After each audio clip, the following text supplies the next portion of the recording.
That's right, boss. Ghosts and Yeah. ghouls in the net. Yeah. We need a Hellord version of this. That's true. How's How you everybody? doing, man? Are you doing all right after the 2-hour long dissertation of Zombie 2 versus Dawn of the Dead? I'm doing good. I'm Well, doing that's good. good. And I offered Uncle Bill went without water today. And I was like, you can drink my piss, man, if you're really that thirsty. You He don't did need the offer water. me that. I was being appreciate it. nice. I felt nice. I appreciated that. Apparently, that's something Elton John does. Pisses in buckets or something. He drinks it later. I don't know Well, if you're aware. the It keeps him young. I heard. all of the Native Americans, or should I call them Guardians, a lot of them do Guardians, that of course, too. yeah. I don't want to offend anybody, you know. The Olympics offended people somehow. So Did they do a? Did they already offend somebody? Did the Olympics offend They somebody? did like a LGBT. God damn it, LGBTQ, right? Is that right? LGBTQ. Well, now it's LGBTQIA plus. I'm never remembering all that, but they did like a gay Last Supper, right, for the opening of the. Oh, I did see something like that. Yeah.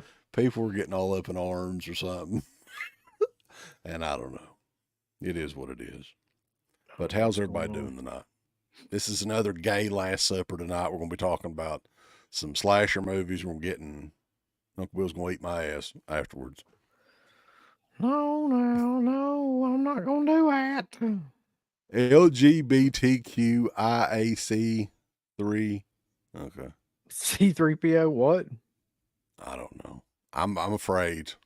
I'm very afraid. The Cruel Summer Slashback continues.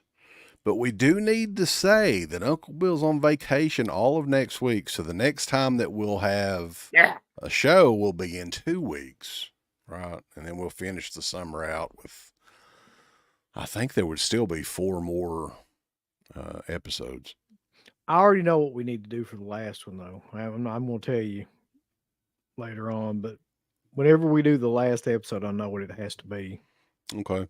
Well, we're going to talk about the episode here coming up in 2 weeks a little bit later on tonight, so you'll have to stay tuned for that.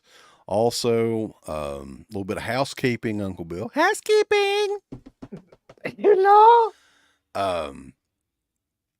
EndOfThePit.themovie.com.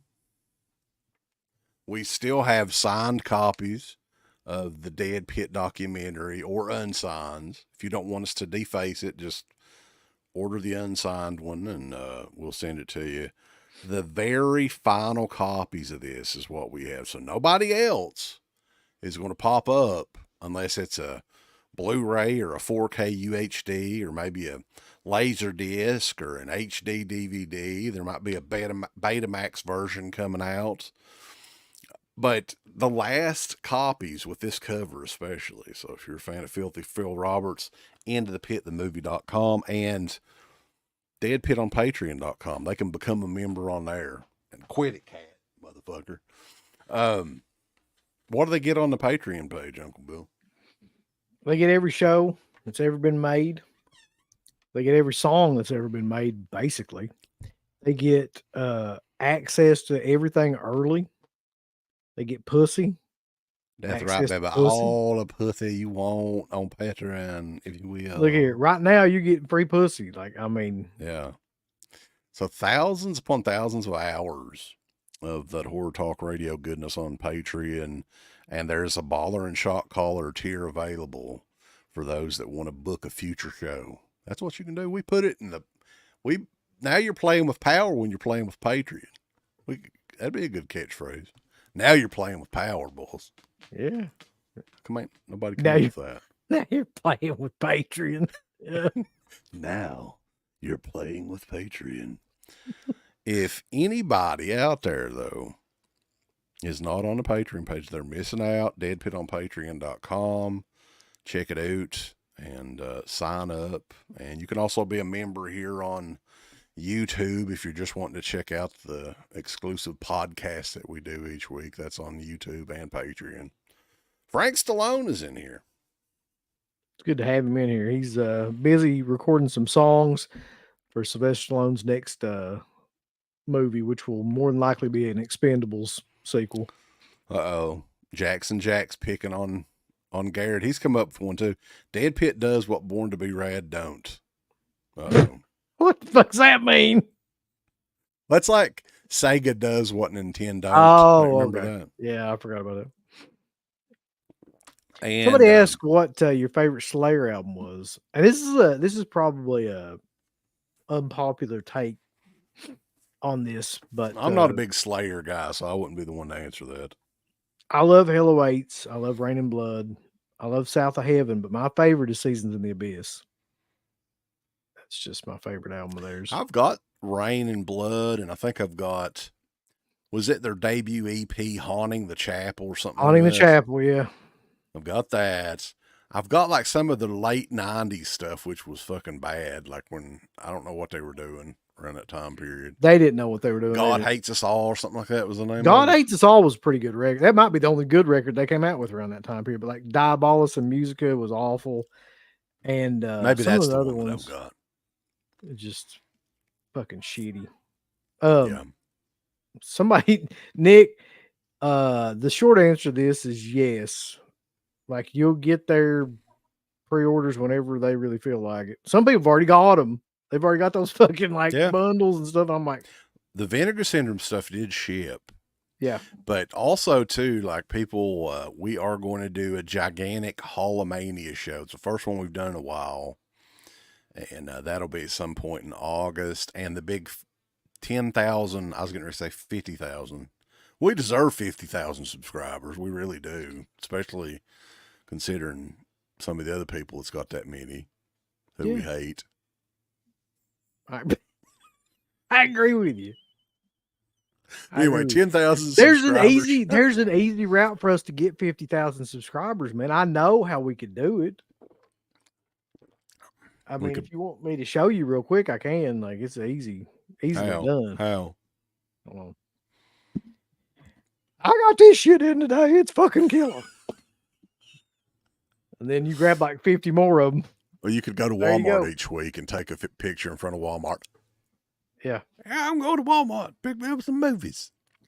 We could do it if you want. Anyway, we did get somebody had sent us the codes for the new Jaws 3 and 4 transfers, Uncle Bill. So you can check it out if you want to in 4K. I got to admit, man, now I didn't get to the part, I guess, where it looks like they had fucking Leatherface masks on or whatever. But the regular scenes in Jaws 3 actually looks pretty damn good. So I don't know if this is the same transfer or what, but the first 15 minutes or so I thought looked pretty decent. Yeah, I mean, I think a lot of that, when they do that kind of AI work and stuff, it just really fucks up a lot of the background stuff as well. And a lot of the motion too. Like if you watch some of the motion scenes in it, like it's almost the same things when they have that judder stuff turned on your TV. And that always drives me nuts. But like I don't. Yeah, go ahead. The regular picture itself is usually pretty good. I mean, I wouldn't buy it just because I don't care. You know, I think the only reason I've got them on Blu-ray is because that 3-pack was like $5.99 at one time or something like that. And I got it because it's crazy cheap. That's true. Chris Ruth, that reminds me, like, have you ever just noticed how insane that name of that steakhouse is? Like, it always just aggravated the piss out of me. Isn't it like Ruth's Chris Steakhouse? Isn't that what? Like, who the fuck names a steakhouse that? That's the most confusing name. Like, what does that mean? Ruth's Chris. So does that mean that like Chris is somehow related to Ruth? Dude, that's like Ruth's Chris. Well, maybe it's Ruth's son, Chris. Ruth's Chris. Ruth's Chris. You could probably Google it and figure out. Let me tell you something. I would have just said RC Steakhouse and been fucking done with it. Had a Ruth's Chris steak one time, and I thought it was the most overrated place. Let me be honest with you, boys. Texas Roadhouse steak beats Ruth's Chris steak. Every day, all day long. That's a hot take. That take right there is going to get you fucking in trouble. Let me tell you something. Unless you get one of them Japanese cows and fucking chop it up and cook it or whatever, the regular steak, overrated. I still know what the best steak was I ever had though, and it's still the same. What's It was that? it's that fucking Night Flyer steak. Oh, is that place in Michigan? No, man. The Night Flyer, the steak that we used to get at Columbia's. Oh, the Nighthawk. Nighthawk. Shit, Nighthawk. Night Flyer. I've got Night Flyer on my brain when you said that Nightflyer. I was like, earlier. what? What the fuck's that? Nighthawk. Yeah. Yeah. No, man. They had melted garlic butter on the steak, and it was always cooked like amazingly well. Yeah, that place is still there. Yeah. It's in the dark side of Lexington. I'll just say that. But man, we took my father-in-law in there a few years ago, and he said that was the best steak he'd ever ate too. It's just amazing. Good shit. But anyway, it's time to get started, boys. These are two more for me that I had never seen before. And we're going to get rocking and rolling, strutting and strolling from 1982, Uncle Bill. And this was my pick because it was one that, you know, in another one of those Arrow Video releases that they kind of just unearthed. And it's, the director's name was, he's done some other stuff. This is his debut movie. Yeah. J.S. Cardone, who I think he did some mainstream stuff. Like, what was the big, didn't he do like The Covenant or something like that? I looked his filmography up today because I was like, I know I've heard of that guy before. So this is his resume, if you're ready for this. Mm-hmm. He wrote the Stepfather remake. He wrote the Prom Night remake. He wrote the Covenant. He wrote like, you remember that movie The Forsaken that came out in the early 2000s? It was like that vampire, like kind of shitty movie to kind of try to rip off like all those teen vampire kind of things that were going on at that time. And he was a producer for a lot of those movies too. As far as director goes, though, I think he only directed. I don't know if he directed. Didn't he direct The Covenant or something? Wasn't that one that he directed? No, he directed Wicked Little Things, 8mm 2, True Blue, 8mm 2. That's crazy. He directed If The Forsaken. you thought one of 8mm was good, you wait until you see part 2. Look here. Nicolas Cage ain't even in this fucker. Fuck you. This one, I was impressed with this one, man. Like sometimes these movies, and I looked it up. I tried to find information on it. So The Slayer was pretty fucking impossible to watch up until just the Blu-ray release a few years ago. I think the only transfer or only release that it had was like a double feature VHS tape. Can you imagine how shitty that would look? No. It was 2 movies on one VHS tape. No, I can't imagine that. That'd be awful. And it was back in like the early 80s when this came out. But, man, I was impressed with this. We're going to talk about it. And again, this is a movie that I didn't even know really exists until I picked up this Arrow version. Well, I don't have, it's weird because I don't have the Arrow version. I thought I did. Like, I thought I bought this along with, like, I went on a spree there where I was buying like all their slasher films that they put out around that time. So I had like Death Screams and The Prey and Hell High and all that. Not Hell High. What's the one? Is it Hell High? There's one called Hell High. Yeah. And then like there's a bunch of them that came out all around the same time, and I bought like all of them. And I didn't get this one. I don't know why, but I don't own this. But anyway, you did get to watch it though, right? Oh yeah, I watched it on Tubi.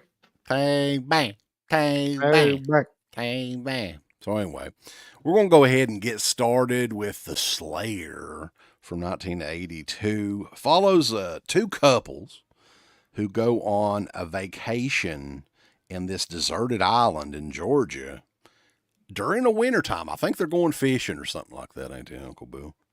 Yeah, well, one of the guys wants to go fishing because he's a big fishing freak and his wife ain't getting no dick. So that's a point of contention. These two right here. like in the film. Right. And then this chick keeps having nightmares from like a long time ago, like in her childhood, about this Kay. guy. The fire Yeah. crotch is Kay. That's her Yeah. name. This demonic kind of guy who is going to like show back up in her life, and all these people like keep getting hurt and stuff like that. So she is like a psychic almost, or she has premonitions, or maybe would be Bad more so. dream. Well, they lead you to think it's dreams or something. She's having bad dreams, and she's had these dreams since she was a young girl, and she's had dreams about this monster or demon or whatever the hell it is since she was a little girl as well. So they kind of develop her character quite a bit, and it does revolve around the dreams. And this was 1982, a good 2 years before Nightmare on Elm Street. Yeah, and it is similar because there's one scene in it where she tries to stay awake, by like drinking coffee, smoking cigarettes, like burning herself, like anything she can to stay awake, keep herself away from these dreams, because that's what's supposed to like spark this guy. But yeah, it's an interesting one. It's filmed on Tybee Island, which is where like one of the places that I'm getting ready to go on vacation at too. Yeah. And I've been there before, and like I noticed like, and this is going to be interesting because like I'm going to take a picture of this too, just because I thought it was pretty funny. There is at the beginning of it, and you saw it in that trailer clip, there's like a rundown theater that they walk past that's made out of brick. Right. And they're talking about it and stuff like that. They actually rebuilt that fucking theater. I have no idea why, but now it's a functioning like theater, and it's still like there and right around around the early 80s though. I mean, they've done a lot of work on the island because it was pretty much desolate, deserted island. And this group, the day that they get there on the island, there's a fucking huge storm that's coming, and they're like, well, we just got here, we ain't leaving, man, we're staying. Right. So they have no access to the outside world. And of course, one by one, they start getting picked off. But the death scenes in this movie are pretty solid. I think almost every one of them. They do a great job with the makeup effects. I think the first scene was the dude that's gutting the fish, the fisherman. He's some random guy on the island. So here's my question about that, because Toby's notorious for showing shit that's like cut. So I wondered, like, because I was watching it, and especially on that scene and a couple other scenes, I was like, is this edited? Because like on the fisherman scene, like he gets, a boat oar taken to his head, and it shows like a split second of like an actual dummy or something. Right. And then it just cuts to him like falling over. So I don't know if that version. They cut it because you can clearly see like it's a boat oar gets taken to his head, and you can clearly see it smashing into that dummy's head. And there's another scene too with what about the scene with the pitchfork? Did you get to see that? That was fucking that awesome. Was killer, where it comes out the front like that. Yeah, they did show that. Yeah. Okay. Well, at least you got that. And then there's the scene too with the door closing on the guy, which I thought was pretty killer too. So he goes up, to this attic to look around, and it's got one of those like doors that opens kind of like that. Like a barn door. Like a barn door. And so he's up there looking around, and it closes like on his neck and kind of decapitates him almost. And that was kind of gory, but I was like, it feels like something is missing from this. Like they could have shown more. So I don't know if that was purposeful or. Well, her husband, Kay's husband in this movie, I'm going to call him Jeff Foxworthy because that's exactly who he looked like. It's a good. Did they show her making out with the severed head of her husband?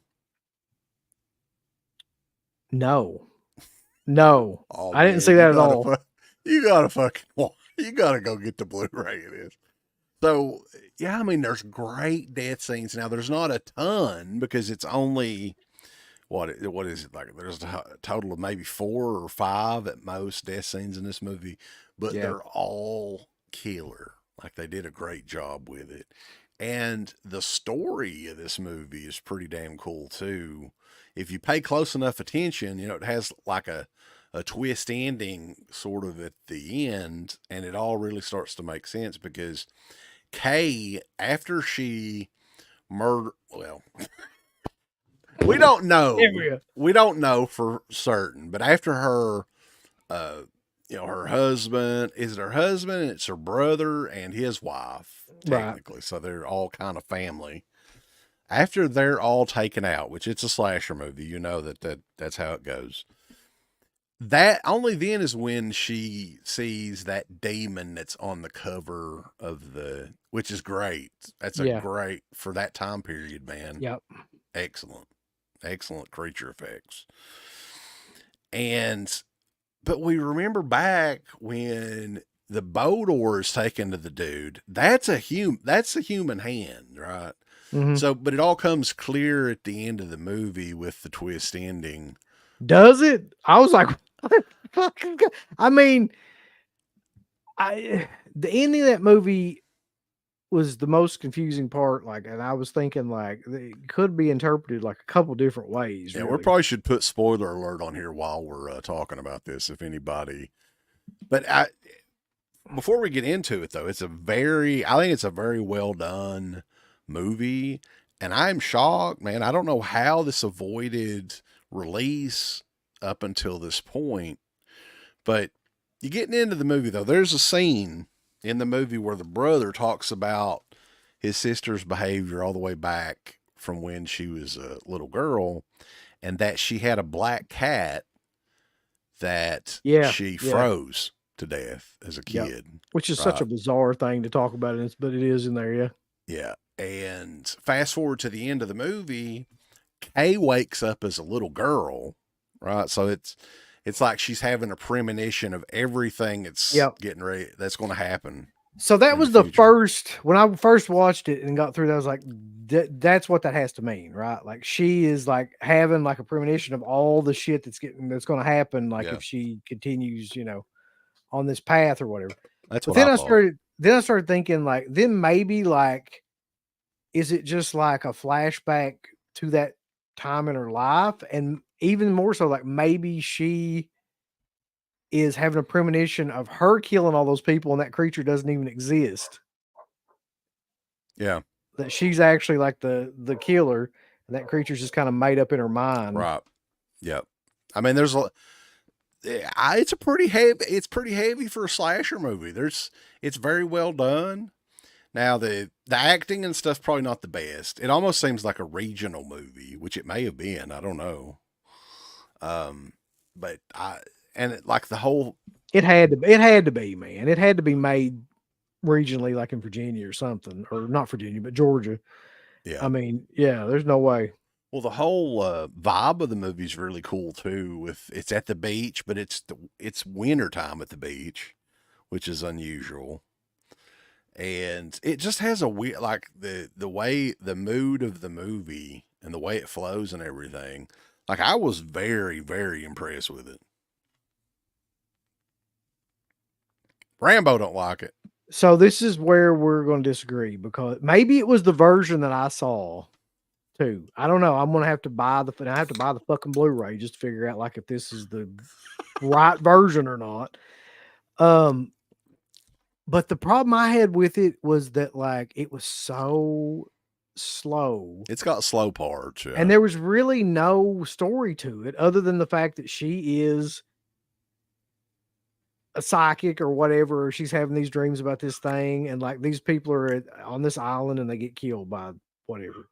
So it's like I really did like wait for something to happen, but it's just these couples like talking to each other like they're fucking on Oprah or something back in the day. And then like somebody eventually gets killed and they don't ever like seem concerned about what's going on. Then somebody else gets killed and there's only 4 people in the film, I think, like, well, aside from the fisherman guy gets shot. Yeah. And there's another guy too that randomly shows up. Who's the fuck is that guy? I wasn't even sure at the very end of the movie that like she accidentally shoots with the flare gun. I don't know. There's a spoiler alert for you. Shows up. Yeah, he just shows up and she thinks he's like the creature, and he gets shot with a flare, which is a killer scene and all, but like, I mean, there's not much going on in this movie. Vanderhoff is offering to send you the damn Blu-ray, Bulls. Well, send me something too, Vanderhoff. Well, yeah, if you want to send me the Blu-ray, that's fine, so I don't have to buy it. Because I've got to imagine that I'm missing something with watching it on. Same thing happened with Cut and Run. Like I watched Cut and Run, which is a Dead Auto film on Tubi, And then I got the actual like Blu-ray from Kino, and it was completely different. Like they'd cut out like tons of stuff. And like What did the transfer look like on Tubi? the transfer looked okay. Like it wasn't horrible or anything like that. So I wonder what they used though, because the Arrow one looked great. I mean, for a movie like that, it looked great, I thought. yeah. But I mean, there is slow parts to it. I just kind of appreciate what they went for with it. They changed it, and you'll see that a lot, like with the early '80s slashers. Like this was '82, where like they all didn't say, they started getting run of the mill probably what, about in '84, '85. Like they were just everybody's copying everybody. And the early ones are all like a little more, a little different from each other. And this was, you got to say that. I mean, this one was a little out there. It was different than all the other ones from that time period. It's different, and it's going to have, just based on how it's filmed and like the ending, it's going to have people that are going to like it. And I get that, because like it's very kind of abstract at the end. It's a very slow movie. So based on those two things just alone, it's going to have like people that are going to appreciate it more than me. But like, I don't know, like something about it. And maybe as I'm watching these slasher films, like I enjoy slasher films more so that take place in like a bigger kind of world, like Nightmare Beach and stuff like that, where it's like a bunch of people, running around, like parties and stuff going on, music, fucking people getting killed left and right, stuff like that. This movie is like inside a house. The majority of the time, there's like 4 people. You don't really know anything about them other than like one couple doesn't get along, the other couple does, and they get like killed. But to a me, lot of we were talking about the creature. There's a image of the creature, which does look great, but it's only literally, 3 seconds maybe on screen. You see that the demon or whatever the hell it is. So they advertise the hell out of that thing, and you just barely get to see it.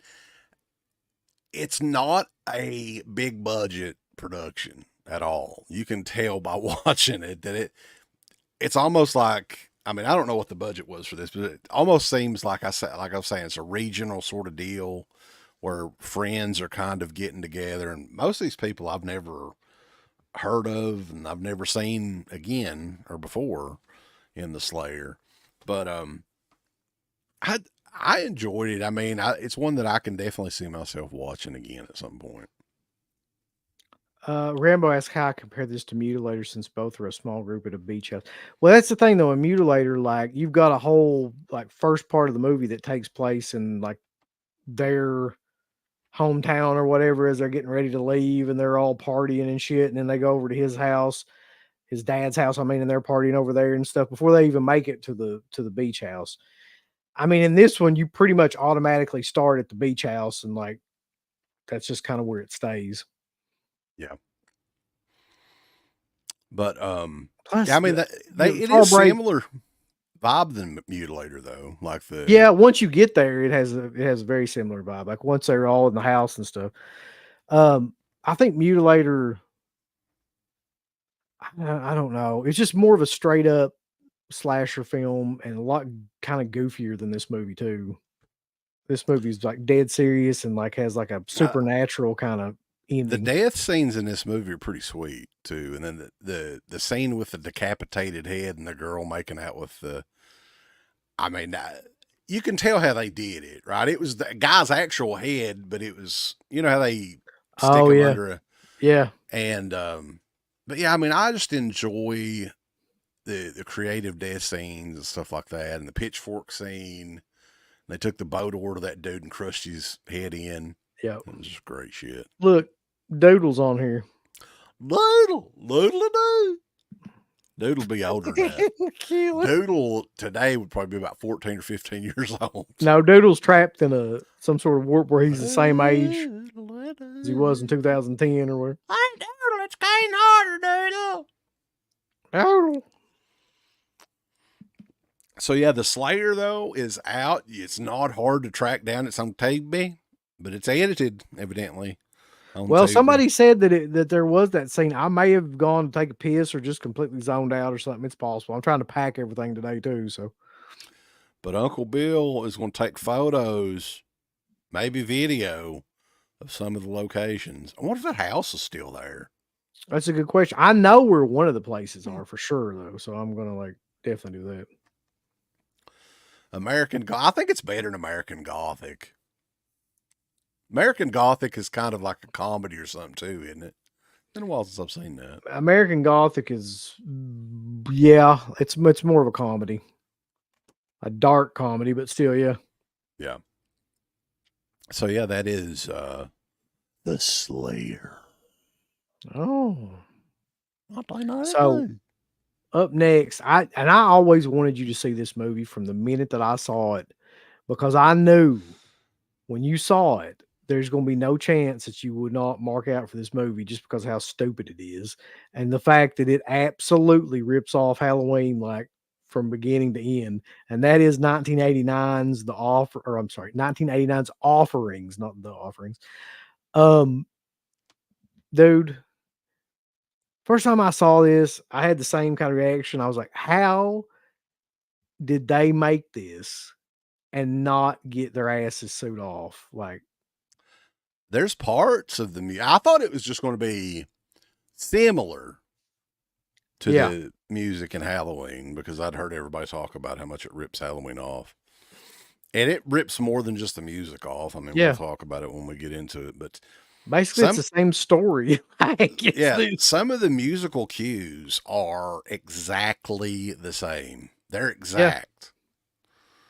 The part that I noticed they kept putting in there, I don't know how they got away with this, but like when you're kind of sitting around waiting for something to happen and they would put that piano part that would be like, do, do, do, do.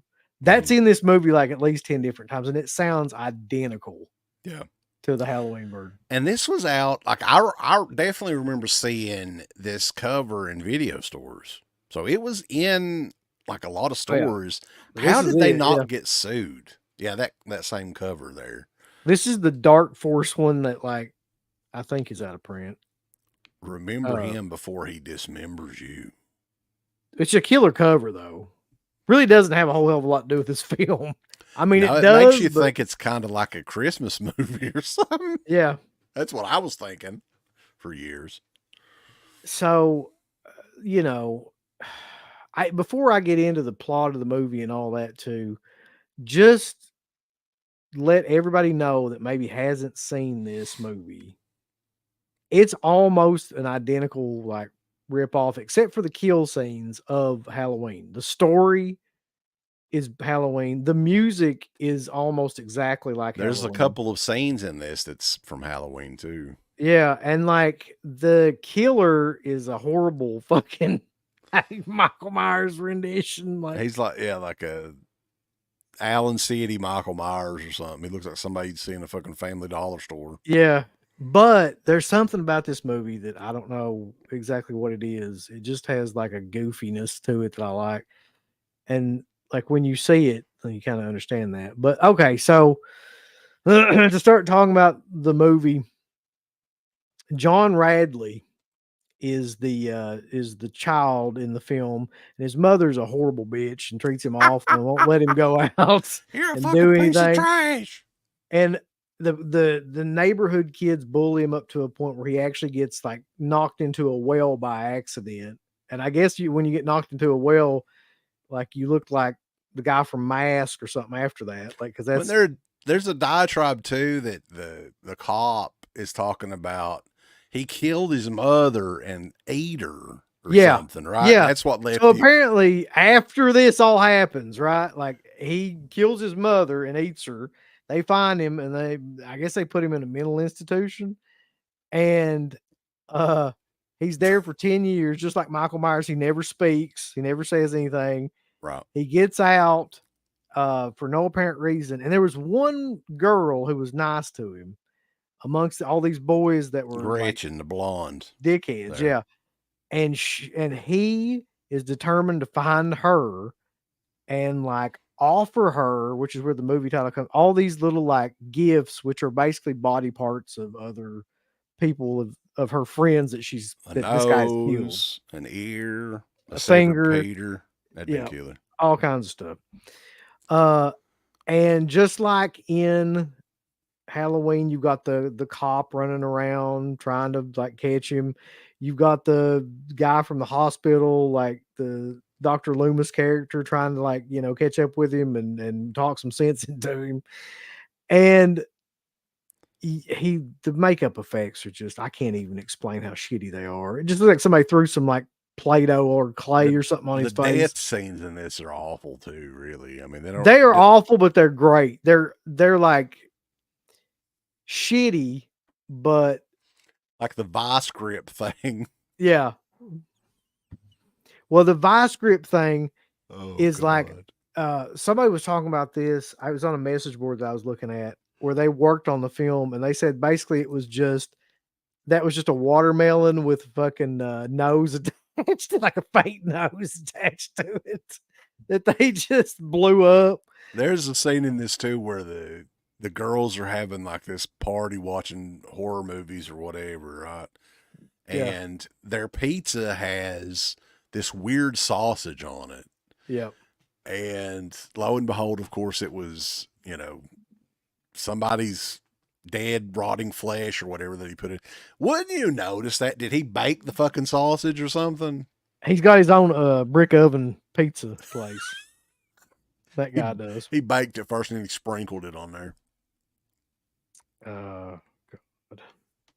The cop in this movie is hilarious though, because he looks like and talks like somebody be from around here, and he barely like kind of gets around and There's the scene though where there's a girl that gets strangled, and I think isn't it a bug too? It's in one of those VW Beetles, oh, that's true, yeah. just like Halloween.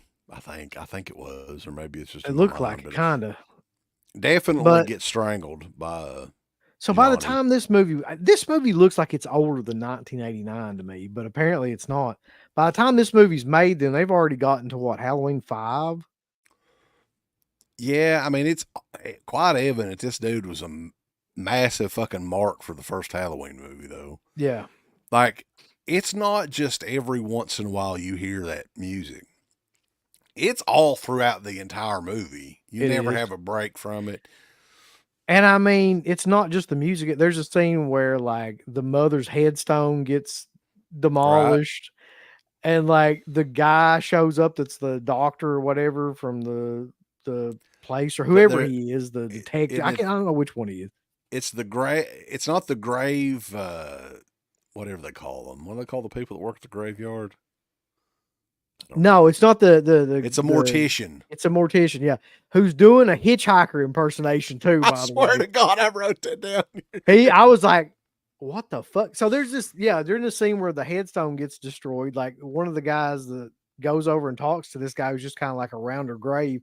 He turns out to be a mortician that's like looking for bodies, but he is doing a fucking hitchhiker from Texas Chainsaw Massacre impersonation throughout that entire scene. Yeah, that's And it's he was just, doing the voice exactly, and yeah. the mannerisms and all that. And there's another scene too where it was like they're in a classroom and the teacher's reading from like some sort of William Shakespeare thing, and it's exactly like Nightmare on Elm Street, where she's like, the teacher's reading in front of her before she goes into the dream and all that stuff. And I was just like, and it's also very similar to the scene in Halloween where the teacher's reading like, the stuff to the class as I well. think it started in Halloween, right? Maybe. It would have, yeah. But it's like there's so many ripped off scenes in this movie that it's kind of fun to watch, like in a scream while you just pick up on the different scenes that like they're parodying in the movie. But I don't know.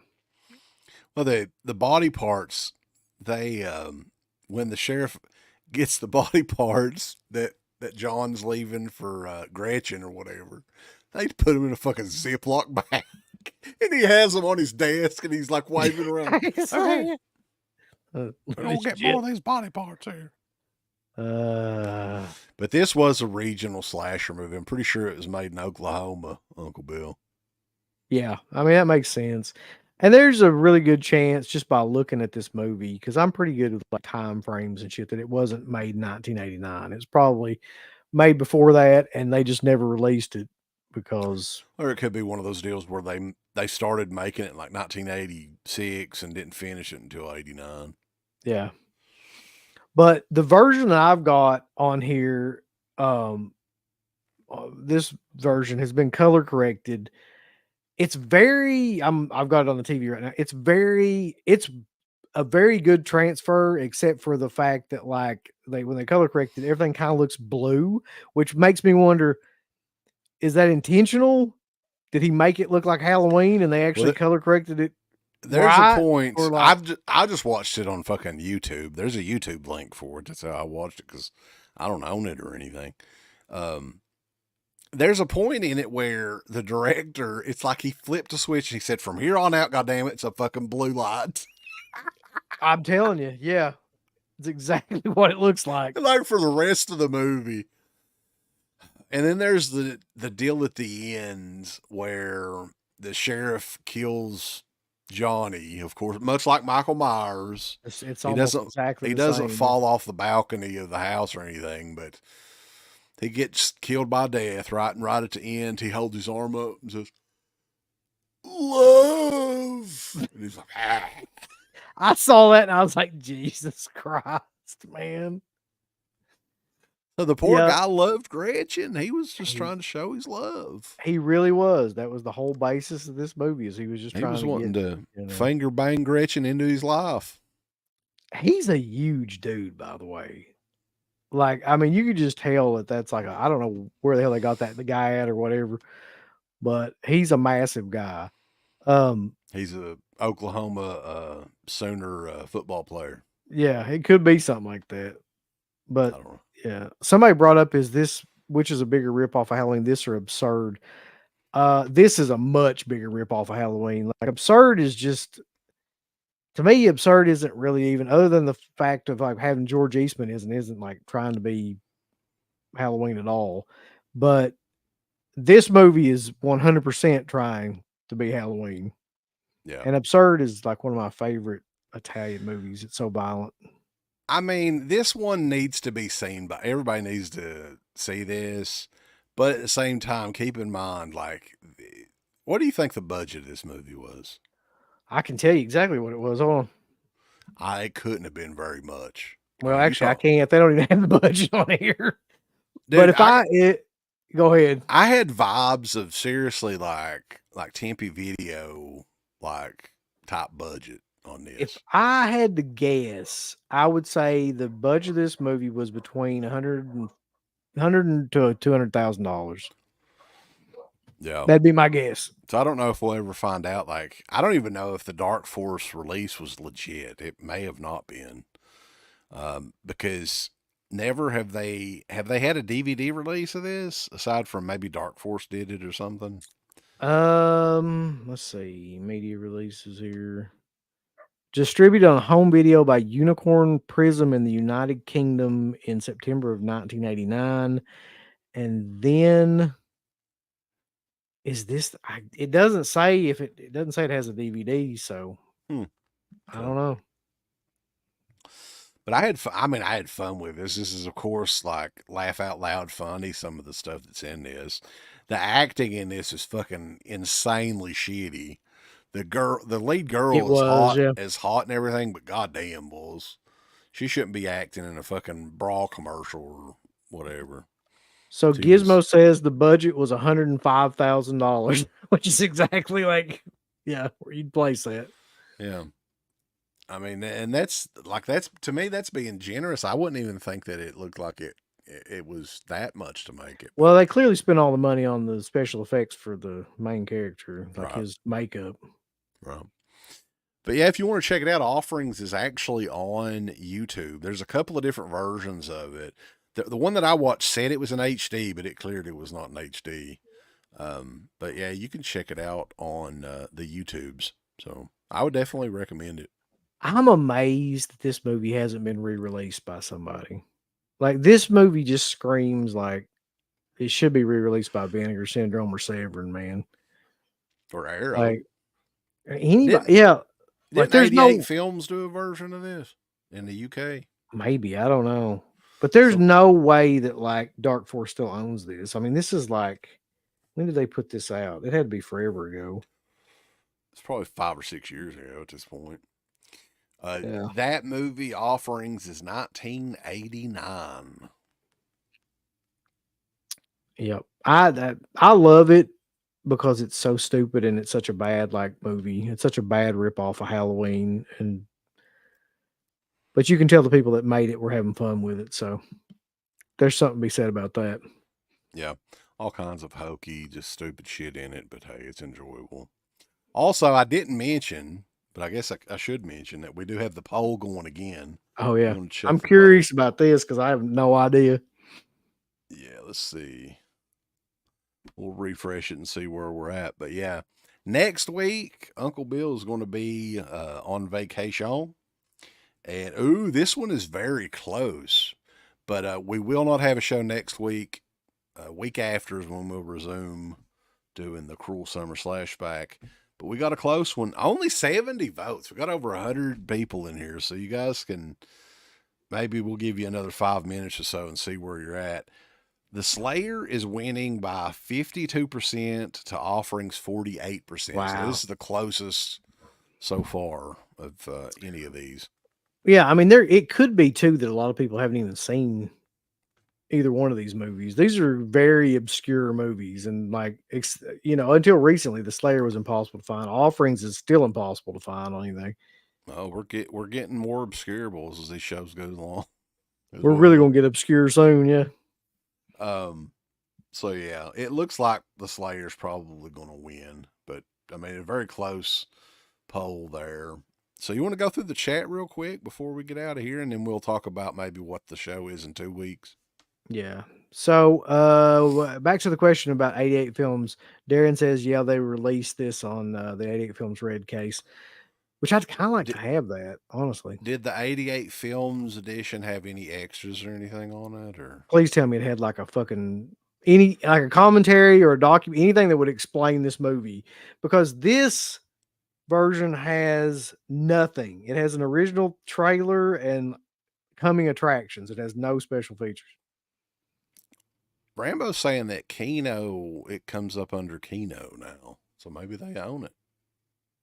Did they put it out, or are they going to put it out? Kino also rents out so that's technically different.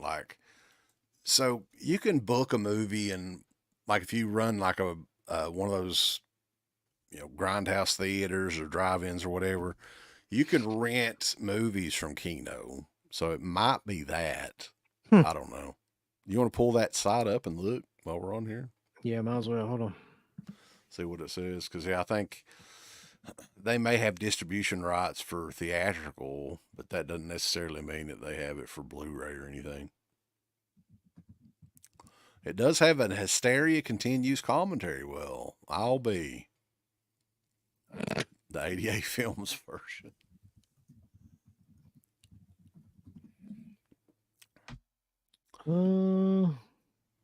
It says Dark Force put out the Blu-rays, what Uncle Bill said. Yeah, that's what's on it. Which is crazy, but if you look on there, it's Dark Force's little logo. It'll just have to remain a mystery. No, I love the Hysteria Continues guys. Those are my favorite blokes. I don't think you do for some reason. Let's see. Vinegar Syndrome. Yeah, I mean, I don't know about a 4K, but I can definitely see somebody re-releasing it. Burnt Offering shows up. Let's see. That's a great movie too. Unfortunately, I can't copy and paste anything out of this fucking chat. Well, shit. Lorber.com/film/offerings. Oh. The hysteria will continue. It'll go on and on and on. On and on. Oh, and on. It's heaven and shit. So maybe Kino did a Blu-ray of it. They didn't. If they did, that would be amazing. It was very, very obscure, possibly. Yeah, it's just one of those things. Hold on. where it says find a theater near you, press and exhibitors, yada yada yada, educational use. It is like a Blu-ray though, so maybe at one time they did release it. Huh. Somebody check eBay. Because right now Vanderhoff is saying you have to pay $62 to get it on 88 films, which I ain't I'll gonna do. pass on that one. Interesting. The release date $40 for Kino's version. How many different fucking versions? So what was the date on the Dark Force one? Did it have a date on the back of it? You know how they are. They don't put shit on nothing. Hold on. March 20th, 2018 is according to Jackson Jack for the Kino one. There's no date on here whatsoever. Just the date of the movie itself and everything. Jack's got a picture of Freddie playing with his bird. That's good. Did you see it on there? I did one like that for Michael Myers. Yeah. I'm easily entertained, evidently. So we're going to go ahead and end the poll, though. Get on that pole. We'll see where you're at to see how many people climbed up and slid down that pole. 55% to 45%. The slow. Well, shit. But I can tell you right now that like it looks like $40 is what you're going to be paying the cheapest price to get. Give me a folded. Offerings. And Slayer's still in print, right? From Arrow. Like you can still get that one relatively cheap. I think so. I think it is. Arrow's sale's still going on too. I think through the end of the month. Yeah. You can get a pretty decent price on it. There was a good window there though for like 2017, 2018. They released all kinds of those slashers that were pretty much impossible to find before. But all right, so that brings us to the show in 2 weeks. We have hand-selected, baby, a couple more flashy movies, if you will, to talk about and go through for the Cruel Summer Slashback. What are they, Uncle Bill? Let's talk about them. Well, one of them I saw like pictures from it, and I've never seen this movie. But when I saw some of the pictures from it, I'm like, we need to fucking do this because it just looks goofy enough to be killer. And that is The Prey. Ooh, not Prey, but The Prey. There's like many different films called some variation of that. From 1983. Yeah. And this next one is a movie that has never been officially released on DVD. It's available on YouTube, so it's readily available to watch. Was made by a dude that was primarily known for making porno movies, and he's a very shady character. I think his name's Hal Freeman, and it's a slasher movie set in the desert. I hear pretty good things, so we'll see. We are going to have a Blood Frenzy in 2 weeks. Blood Frenzy from 1987, The Prey from 1983. It's a Cruel Summer Slashback. It's going to continue. That's a killer tagline. It's not human and it's got an axe. It just gets right to the point. There you go. Oh, but yeah, that'll be fun. Like I've said, The Prey is pretty good from what I can recall. But yeah, I would be anxious to check it out again for sure. And I have never seen Blood Frenzy before. So, yeah. Oh, yeah. I've never seen Blood Frenzy. I've never seen either one of these films now that I think about it. So, do you have the Arrow Blu-ray for the Prey? I do. I don't know how I have that and not the slasher, but yeah. Very cool. So, now, where the fuck is Blood? Like, who put out Blood Frenzy? It was an independent production. Like I said, it's one of those where the VHS tape is like $1,000 or so. It goes for like a crazy amount because it's so rare. Now, I have a DVD-R of it. Like this is just a burnt copy that somebody made to look like the VHS cover. So I've heard pretty good things, but we'll see. I mean, this does seem like something maybe Vinegar Syndrome or Severin would do at some points. So we can kind of maybe get ahead on this. Yeah. And talk about it before they get a hold of it, and they'll probably announce it next week or something. Charge us $65 for it. Yes. Yeah. Also, Darren was mentioning this too, because this is a big thing in the UK. Uh, the Slayer was one of the Video Nasties, Uncle Bill. Yeah. Video Nasties. And that's an odd list.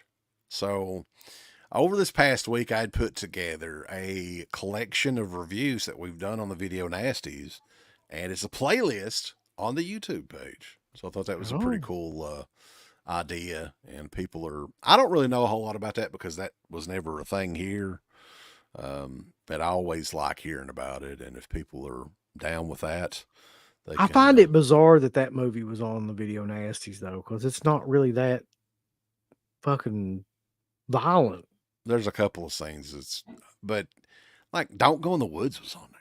Don't Go in the That's Woods true. is Video Nasty. Yeah, that's Yeah. true. That movie. I mean, I There's get some like weird Last ones. House on the Left. I get that being on there, and I get like, Cannibal Holocaust or some of that shit. But like some of these movies just don't make any sense.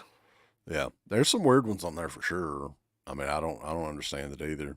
But Yeah, Anthropophagus, I definitely get. That movie should still be on the Video Nasty list. we They should never taken it off. That was probably even like a cut version of Anthropophagus, like back then. That probably wasn't even the version that's out on Blu-ray or whatever now. So you think about that too. That would be crazy. Steve's birth footage is Video Nasty. Poor old Steve. But yeah, I mean, what else we got going on, Uncle Bill? You're going on vacation for the next week? Yeah, I'm going on vacation. I'll be back the 4th. Be back in about a week. Yeah. And on the MWO podcast this week, one thing that I know what we're doing, Foz Rotten is joining me, and we are doing an appreciation on the Truman Show, boys. We're going to we're going to talk about it. That's killer. I don't like being laughed at by the can't Brad let it Pack. go. Yeah. And we both are gigantic fans of Truman Show, and we're going to be talking about it on the MWO podcast this week. And on Saturday night, this coming Saturday, the WrestleManiacs are getting back together, and we're going to do like a SummerSlam post show. So we'll have that on Saturday, even though the Slashback show will be delayed another week. Yeah. I still can't believe that take on the Truman Show. That still confuses me. I was watching it again today, man. Like, I was talking to, I may have been talking to you all about it the other day. When DirecTV had the card that you could zap. You remember when I used to do that? Oh, yeah. Had, like, all the channels. Truman Show was on those movie channels where you could watch them. Like, they weren't on demand, but they were playing like 24 hours a day.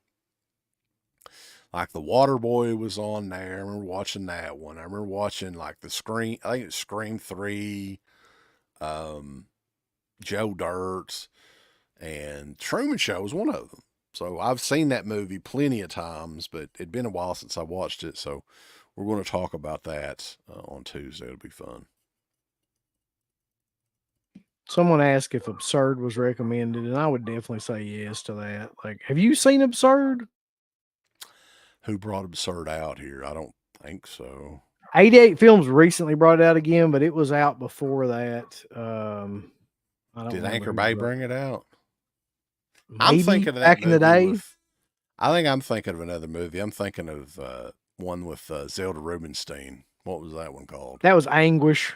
Oh, okay. I think Absurd was Joe D'Amato one that came out. I probably haven't seen it. No. It's a pretty. I mean, I really, really like that movie, but it depends on what kind of movies you like, because it is kind of very much like a Halloween style movie, but it's got like a lot more gruesome death scenes in it. Somebody send me Absurd. I'll watch it. Come on, send it to me. But I guess that is it, guys. We appreciate everybody in the chat. We've had well over 100 people in here for the entire show. And the podcast version of these come up every Friday. I've got all the shows up on the podcast feed too, if you just want to have something random to listen to again.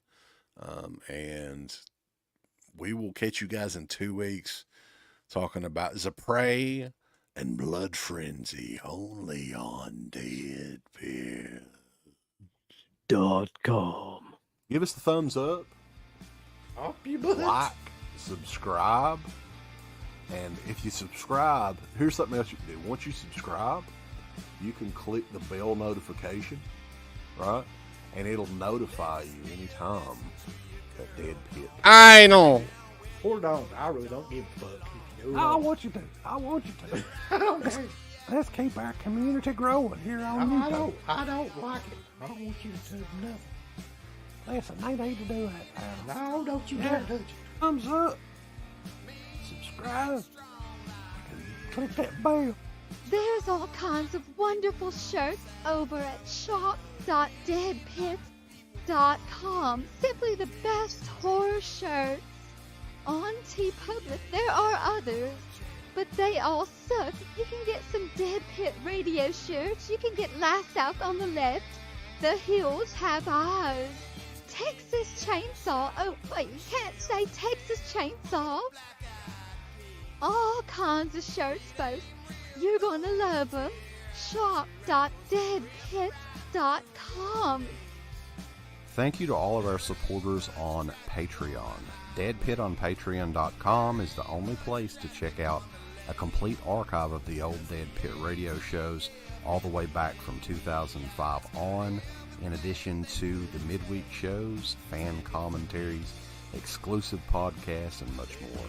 Dead Pit on Patreon.com if you're interested. Tiers start at only $1.